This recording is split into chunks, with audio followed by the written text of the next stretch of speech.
Hi, everyone, and welcome so much to the Fall Book Fest of 2021. And please welcome our very special guest, Mark Kennedy Shriver. Mark, thanks so much for being here. Thanks so much for having me, Deborah. It's great to be with you. Thank you. There is so much for us to talk about. But first, let's start with your latest book, your third book, 10 Hidden Heroes. This is a fantastic book, and I'm kind of going to have you explain what this book is about and what you're trying to sort of let people know through this book. Would you? Sure, I'm happy to. And again, thanks so much for having me. 10 Hidden Heroes really started, the idea came about at the beginning of the pandemic. And, the books that I've written have tried to focus on really a search for goodness, how people have joy in their life, how they do good things day in and day out. And I think, in American culture, we spend so much time focused on greatness, on being rich or famous or powerful. And I think what's really important is goodness, which is really the doing the right thing when no one's looking, doing the right thing day in and day out, and celebrating that, lifting it up. And the book, 10 Hidden Heroes, it's a counting book.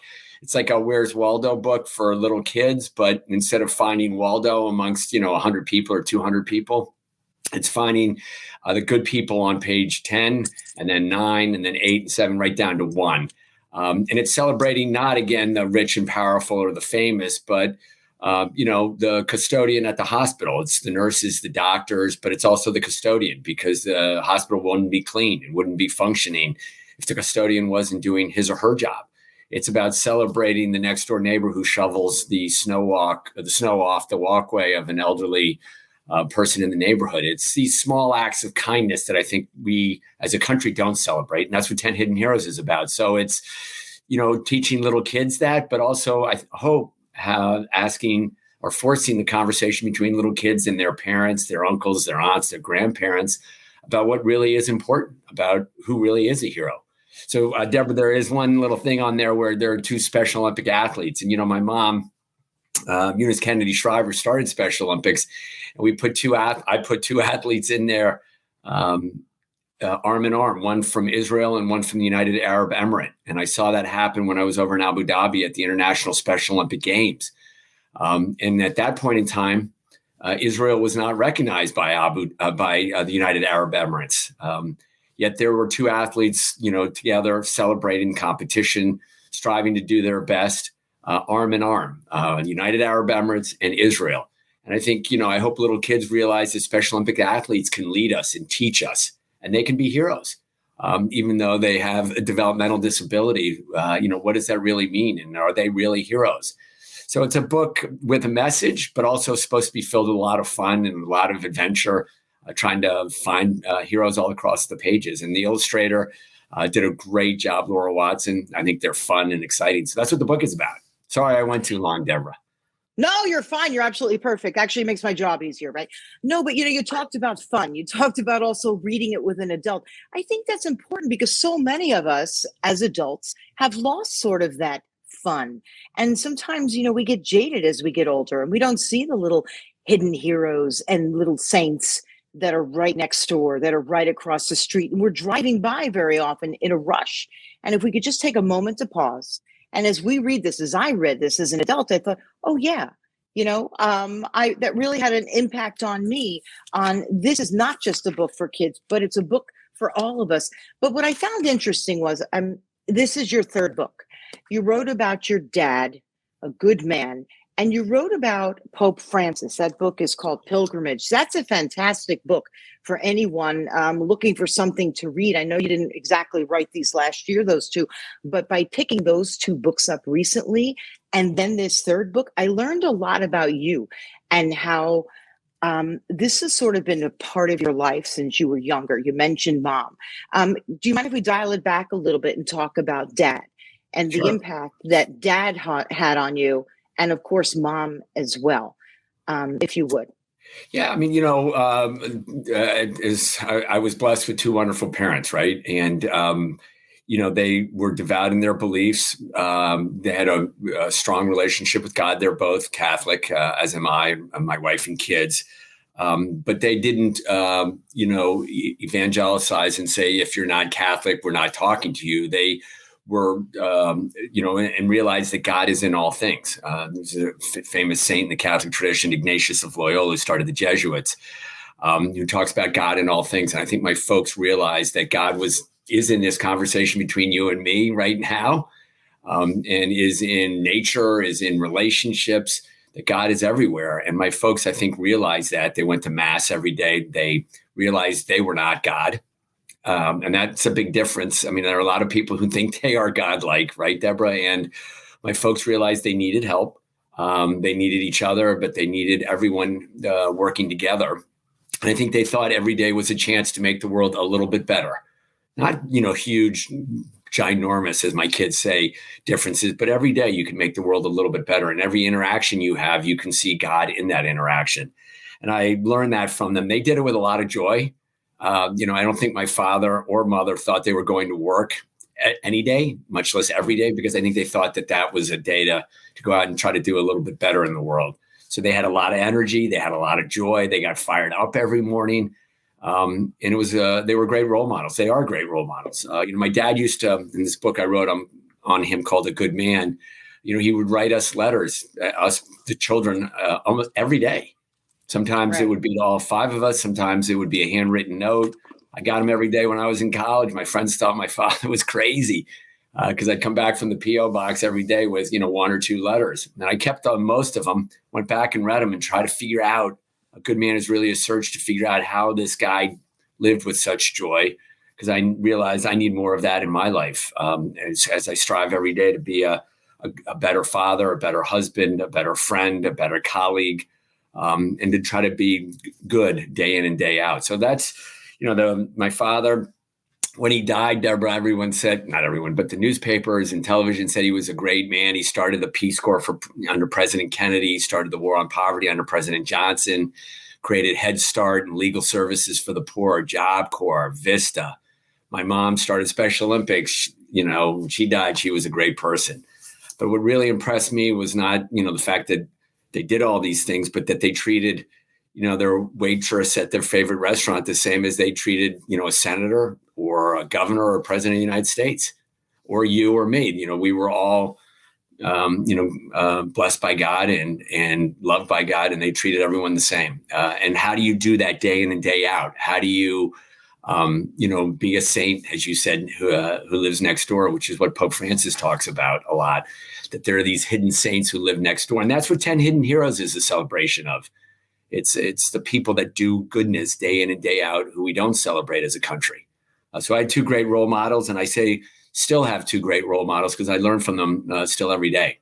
How they acted when our kids got in trouble. I try to think about when I got in trouble. How did my mom and dad deal with me? When our kids do well, how did they deal with us when we did well? How did they deal with somebody they were struggling with at work, or some friend of theirs who disappointed them? How did they interact with those people as a role model for me still today? So I'm still learning from them. That's really impressive that they would do that and work together as a team. And clearly it was their faith that guided them, but also just who they both were as people. I love there's a part in the book, A Good Man. I know we're here mostly to talk about hidden heroes, but to me, they all sort of work together because it tells a story of who you are and why you wrote 10 Hidden Heroes. But I love the story when you were together with the Kennedy clan and you were kids and everyone was playing football on the lawn. And someone cried. I don't remember if it was you or one of your cousins. No, it was my brother. It was my brother, Bobby. Bobby Shriver cried. And tell us that. Well, you got, yelled at. Somebody said, Kennedys don't cry. And my dad, I was very young when this happened, so it's urban legend. And my father said, that's okay. He can cry. He's a Shriver. And, my mom was a Kennedy, so I guess I'm a Kennedy, obviously. I'm proud of being a Kennedy. I'm also proud, obviously, of the Shrivers. And I think the point of the story is, we're all human beings. We all cry. And my father, I think, understood that innately, that it's important to cry. It's important to smile and be joyful. It's important to have all of these human emotions. And that it's okay that you don't have to bottle those up. And I think, when that supposedly happened in the late 60s, early 70s, whenever it was, I think he understood that And, the other story that I'll just tell quickly, Deborah, that I have in A Good Man, my brother Bobby, the same guy, 10 years older than me. So he got busted when he was like 16 for smoking pot, and it was on the cover of every newspaper in the country because Uncle Bobby Kennedy had just died. And my father, this was 1970, was thinking of running for governor of Maryland. My Uncle Teddy Kennedy was, thinking of running for president in 72. So when Bobby Shriver Jr. and Bobby Kennedy Jr. got busted for smoking pot in 1970 together, it was all over the place. And my father came back, he was traveling, and my brother Bobby was told to walk down the hallway to go see Dad. He said, it's a really long walk down that hallway when you're going to get, yelled at. And my father said, hey, look, Bobby, you got to take responsibility for this. Don't listen to what everybody says. You're a good kid. I love you. Take responsibility and let's move forward. And, I was in politics. I was in elected office in Maryland. And I think if I were running for governor and our 16-year-old daughter got busted for smoking pot, 40 years ago, there'd been more yelling in the house than that. And I think, my father, again, intuitively understood that kid, Bobby, my brother, at 16, under the microscope all across the country and the world, really, needed love and support. He made a mistake. We all make mistakes. He loved him. He needed to know that he loved him. And Bobby said it was a turning point in his life because he knew he had that, father behind him and was going to be a rock. And, as I said, I think I would have done a lot more yelling. Dad didn't. And it's a good lesson for all of us. And I've talked to a lot of parents who've heard that story, and they're like, wow, my kid gets in trouble. I've tried to be calmer and, showed that I love them, even though they made a mistake, because we all make mistakes, right, Deborah? I mean, so how you deal with your kid in those moments of crisis for the kid has a big impact on the kid. And it's been something I've tried to weave into my life. I don't do it very well.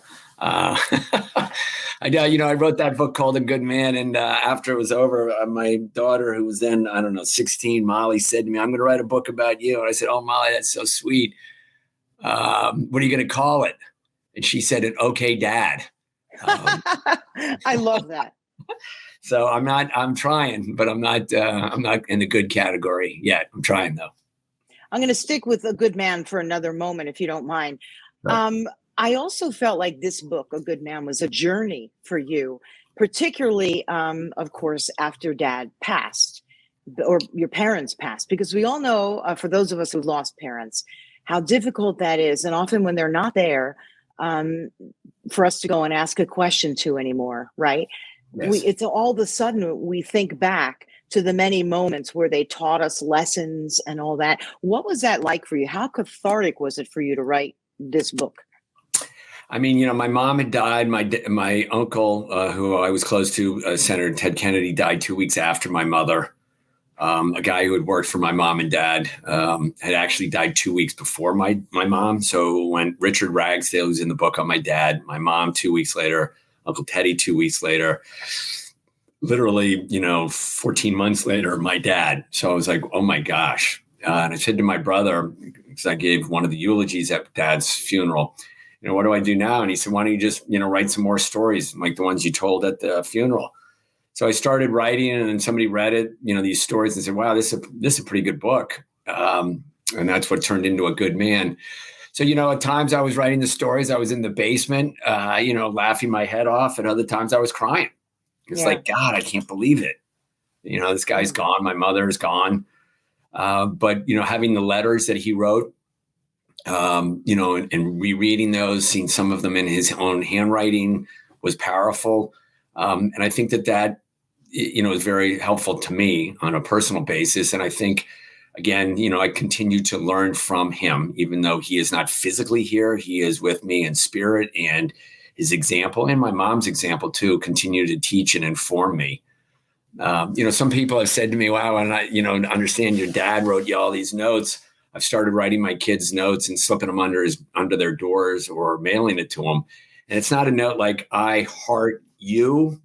Yeah. A text, when it's a handwritten note, it sticks around. I mean, the kid's got to throw it away. I threw away a couple of my notes from my dad, but you got to shows the kid that when you put it in handwriting, you put it in an envelope, you put a stamp on it, you mail it. It's more of an effort than I heart you, which, it's good to send your kid. I mean, I send them to our kids, but I think a handwritten note, which we don't seem to have time for anymore. My dad and mom were pretty busy. They seem to have found time for writing a note. So it's an example, I hope, for all of us. Yeah. I honestly, when I read that he did that to each one of you kids, I thought, yeah, where did he get the time? Because yeah, you're right. He was a busy man, but boy, it just shows the priorities that your family had.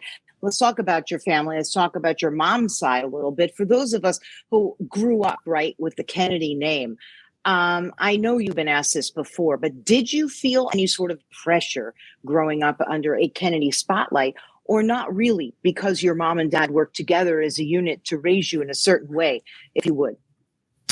I think, my mom and dad did work closely together. I'm very close and still, really close to a ton of my cousins on the Kennedy side.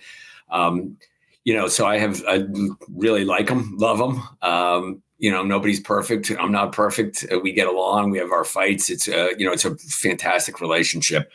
Do I feel pressure? I think so, but we had such huge advantages. Mom and dad that were there, a mom and dad who,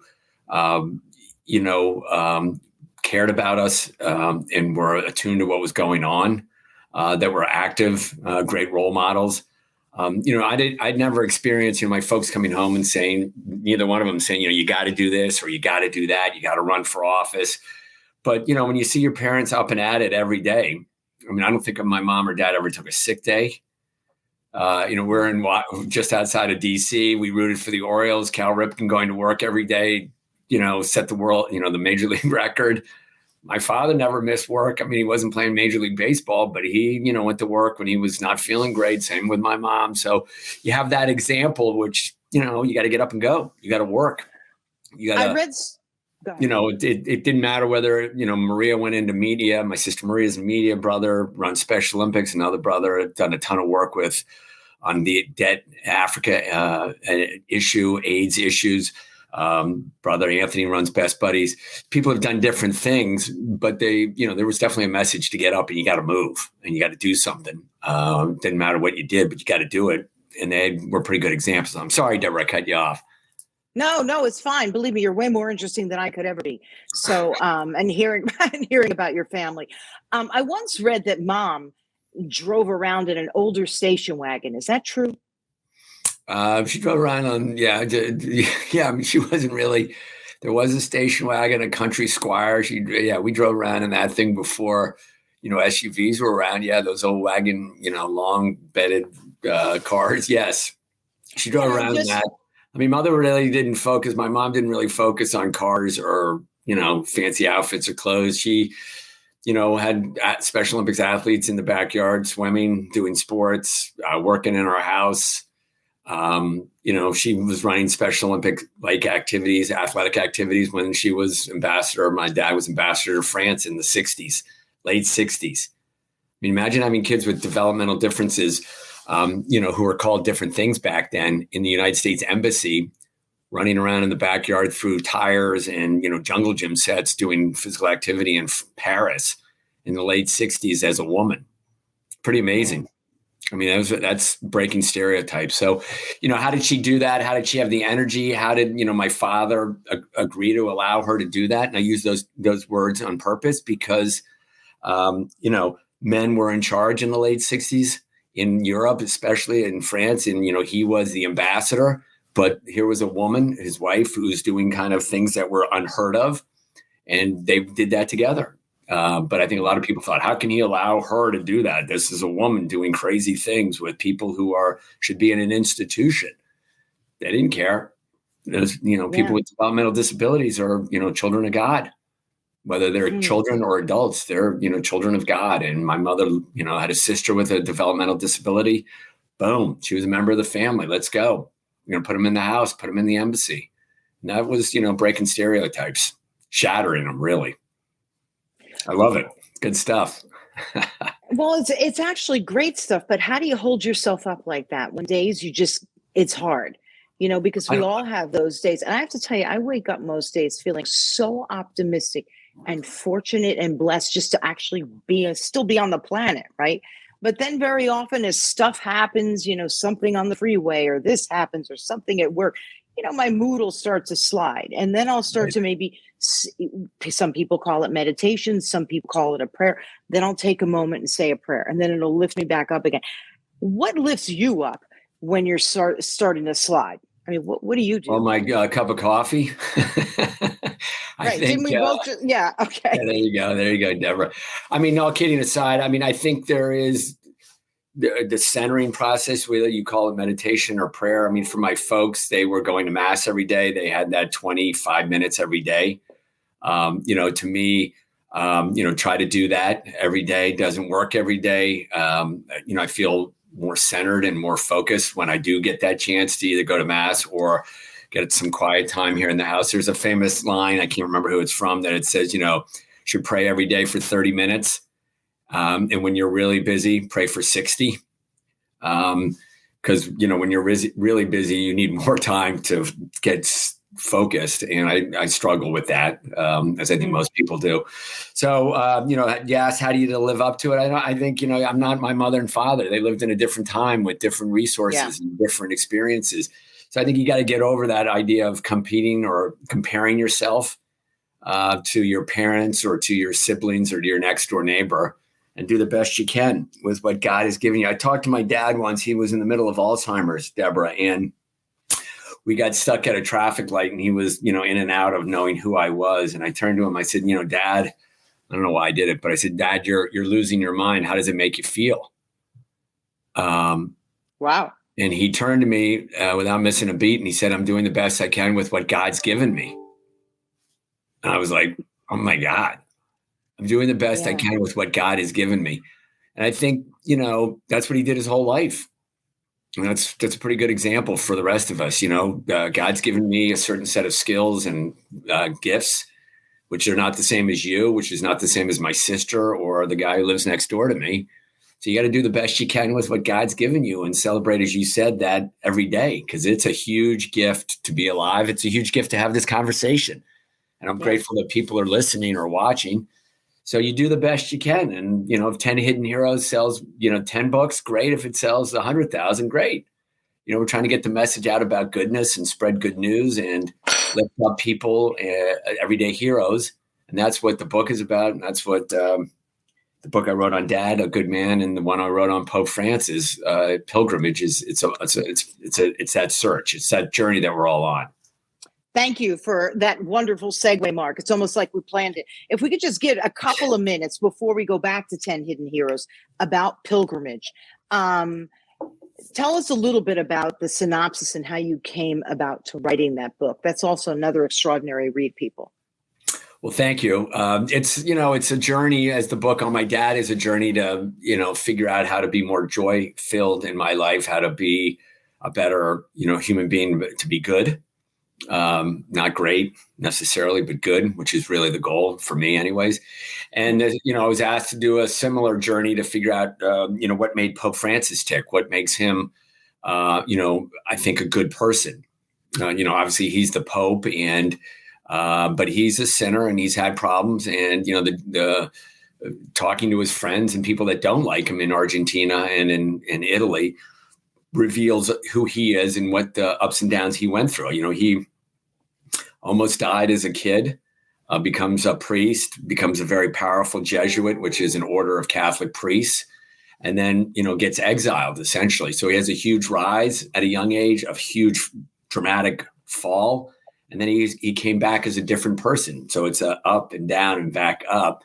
But I think the failure in his life, a series of tough blows that, he brought upon himself to a large degree, helped make him who he is today. Very understanding, forgiving, merciful person. And the pilgrimage is a journey to figure out who he is, and try to incorporate some of his joy and his skills in relationship with God into my own life. And again, I'm still on that journey. That's why it's called pilgrimage, because we're all pilgrims here on earth for 60, 70, 80, 90 years of life.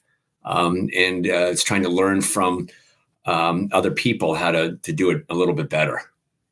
It's an extraordinary book with a lot of research and detail into his early life, which is what I loved about it as well. And I don't want to give anything away because I really would love people to pick up this book too.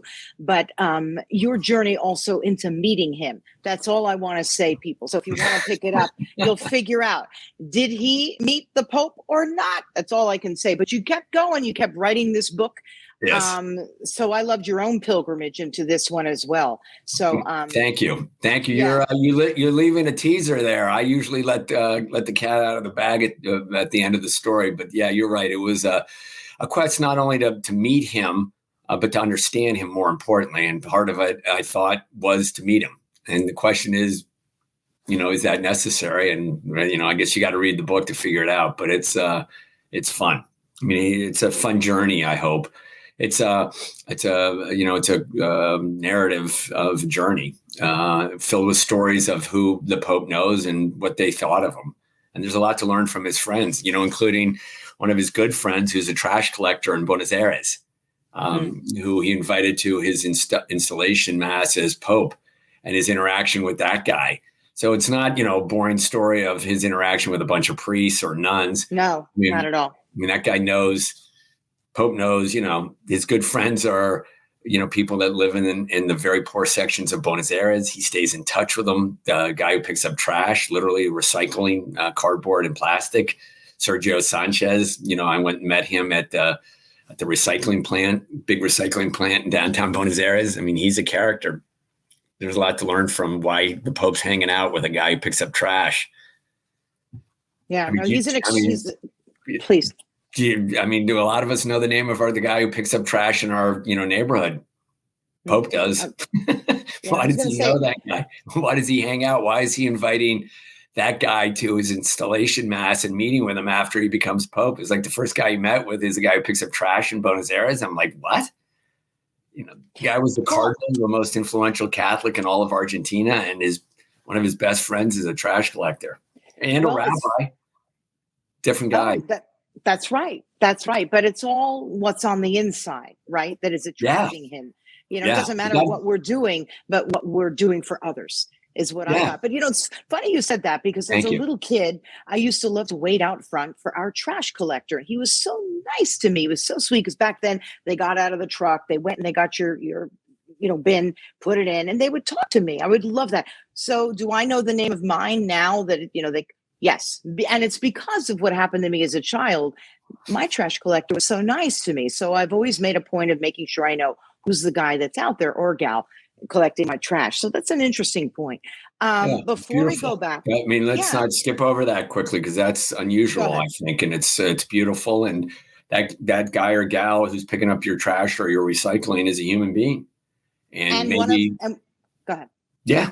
It's a human being, right? And maybe can't do a big business deal with you and make you a lot of money, but, as a human being, and you treat that person the same as you treat, your business partner or, the person who owns that big company over there who might put you on a retainer or. There's no doubt.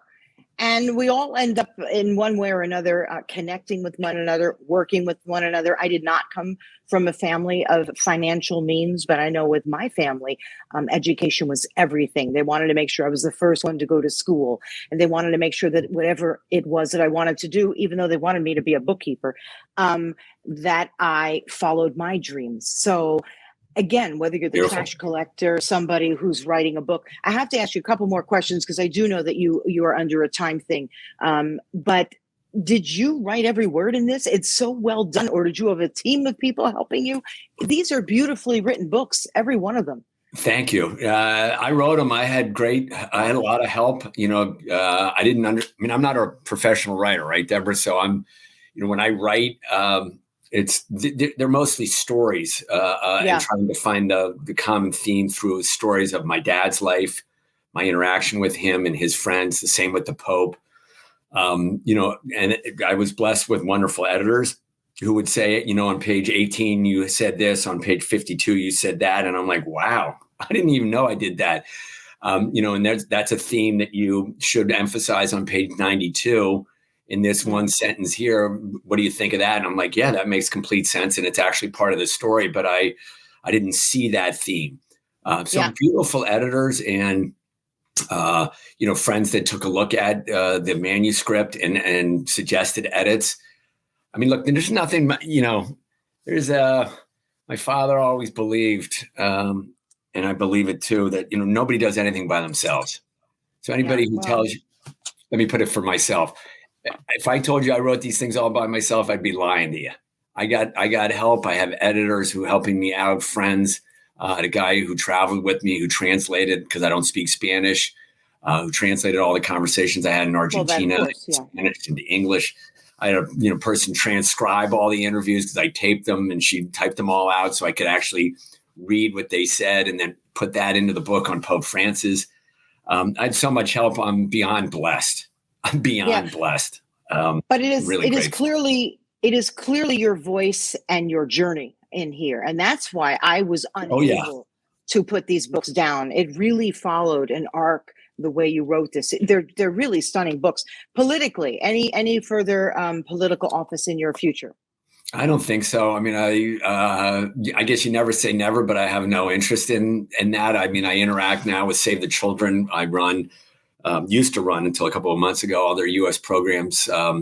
I now do a lot of their strategy work, but I interact with governors all around the country trying to increase the amount of money on both the state and federal level that goes to early childhood education. Those first 5 years of life where we don't spend enough money and time. As our kids, our brain growth is happening. 90% of brain growth happens in the first 5 years of life, Deborah. But as a society, we don't invest until kids get into pre-kindergarten or kindergarten, really. Right. So we've just lost this huge opportunity. So I'm in the public arena pushing for more investment in early education. I'm hoping you see that happening in some states across the country. We've got a lot more to do to keep pace with China and India and other developed countries. So I get enough of my interaction with the public arena right now. I love interacting with my wife and kids and getting spending some time with them. And the good work at Save the Children is a huge bonus because we're doing great work not only in the United States, but around the world. So I love my job. Really do.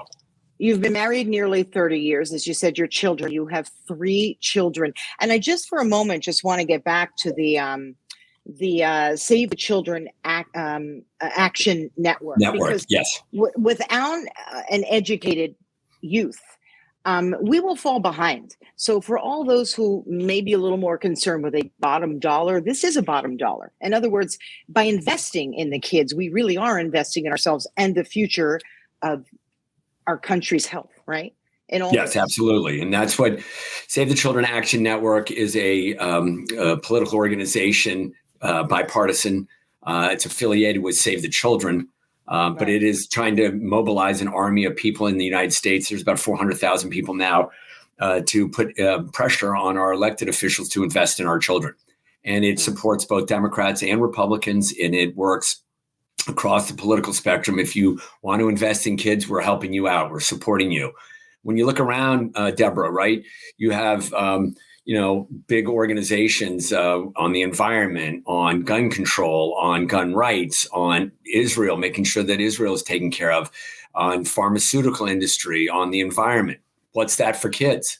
You don't have an NRA for kids. You don't have an AARP for senior citizens. You don't have that for kids. So that's what Save the Children Action Network is. We're trying to mobilize Americans to invest in our children because, as you said, it's the best investment. And when you look at it economically, the Nobel Prize winning economist James Heckman from the University of Chicago, which is not exactly a liberal institution, said it's the best investment we can make in the public arena, high quality early childhood education. And you see it in brain scans, kids that are living in poverty, the stimulation in their brains is less than our kids, than your kids, because we're not living in poverty. And those kids, literally, the size of their brain is smaller. So if we invest in high quality education, it will stimulate children, their synapses growth. It will enable them to get better jobs, get a better education, be more productive citizens and employees. So it's better from an economic perspective. It's better from a social justice perspective. It's better from a scientific perspective. So I think it's the best investment we can make as a country. So that's why I'm focused so much on it. Yeah, it's everything. is what it is. So, gets more moms involved. I think maybe that will happen and will draw more attention to it because moms are the biggest champions for their kids, right? Yeah. I mean, I was in elected office and, if the state rep, you get 10 or 15 people in a room, that's an army. And if there's 10 or 15, frankly, and most of them are women, it's, and I learned that from my mom.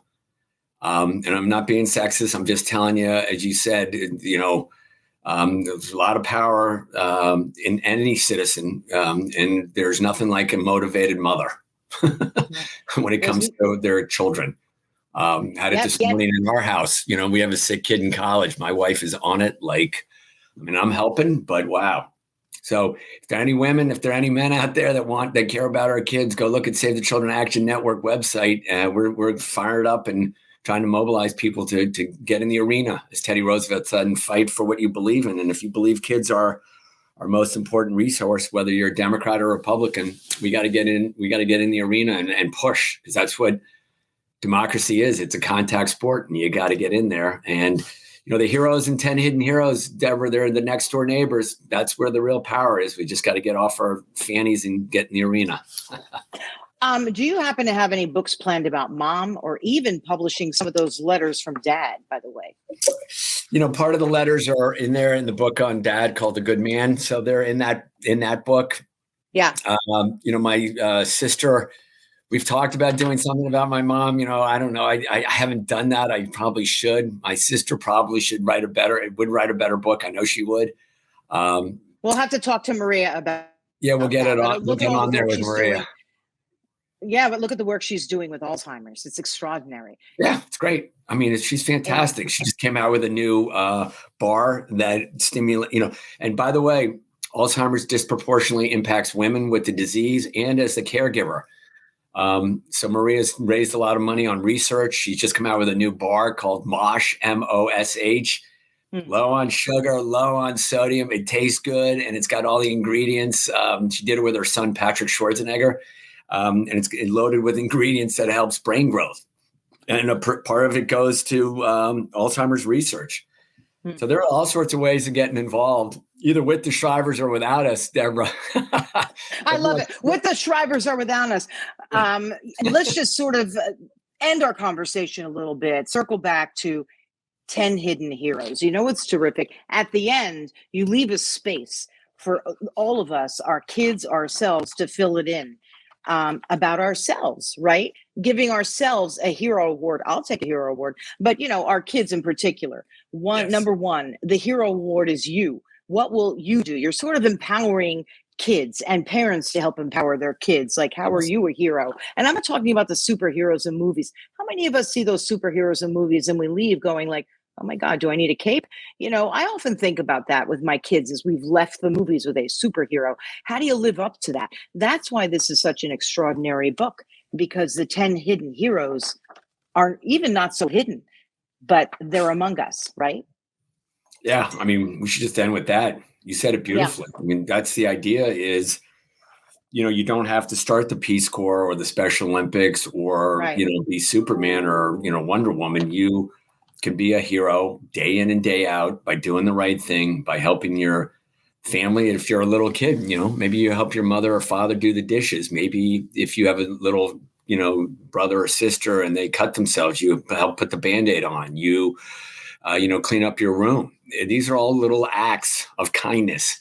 I mean, my uncle, Bobby Kennedy said in 1968 about sending these little ripples of hope when he was in South Africa. And these little ripples of hope can knock down the mightiest walls of oppression. And I really believe that, these little ripples of hope, doing your laundry, doing the dishes, helping your little brother and sister, fighting less, being nice to your neighbor if you're an adult, not being, don't gossip as much as you do. All these things are little positive ways that are ripples of hope, helping out at the soup kitchen.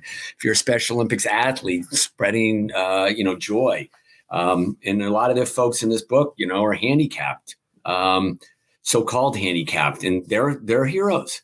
We all have different skills, right, Deborah? And you said it beautifully. So the hero is right in the screen. You're looking at it every morning when you look in your mirror. What are you going to do today that's going to make the world a teeny tiny bit better? Imagine if we all did that. If we all, recycled or composted our, fruits and vegetables. These are small little gestures that when they add up, I think make a big difference. Yeah. And it doesn't have to be big, people. It can be small, because in fact, the small gesture is in fact a big gesture. People need to know that. So, gosh, Right. Mark, go ahead, please. You're right, Deborah. You're right. And your background looks good. I got the Celtics on the back of my kid's room where I was promoted about 8 months ago from the basement.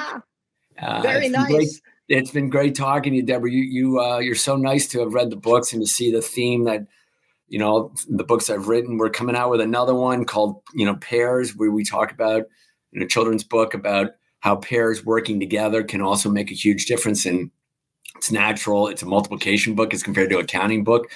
10 Hidden Heroes is a counting book. So it's really exciting and fun stuff. And I'm so grateful that you read all those books. I mean, you may be the only person other than my wife that's read them all. But I appreciate your time, really. Thank you. Yeah, no, and I know I appreciate your time. When will Pairs be coming out? Next year, sometime in 2022, September or something like that. We got a while to go. 10 Hidden Heroes is still out there. It's, for sale, and it's doing really well. And I'm so excited when people tell me they have great conversations with their kids, their grandchildren about, what makes a hero. How can the little actor in the Wizard of Oz, Dorothy's played by someone who is got a physical disability. How can that person be a hero? Bam. Love that. We all have different skills and different talents. And that I love it when people have to think about that with the little kids. It's great. Holidays are coming up. Thanksgiving, what better time? And of course, the Christmas, Hanukkah, all sorts of holidays in the next few months. Great book to pick up for our kids, for our family. 10 Hidden Heroes by Mark Kennedy Shriver. Mark, it's been wonderful to have you on our BookFest. I appreciate your taking the time. We'll have you back. I really appreciate it. Thank you. And I didn't introduce myself, everybody. My name is Deborah Zara Kobylt. So I appreciate you all joining us. And any parting words, Mark? No, I think we've said it all. We've said it all. You've said it all, and beautifully. Yeah. So thank you so much for having me. Have a terrific day. And thanks everybody for tuning in to the Fall BookFest 2021. Pick up 10 Hidden Heroes by Mark Kennedy Shriver. I am Deborah Zara Kobylt. We'll see you next time. Bye-bye.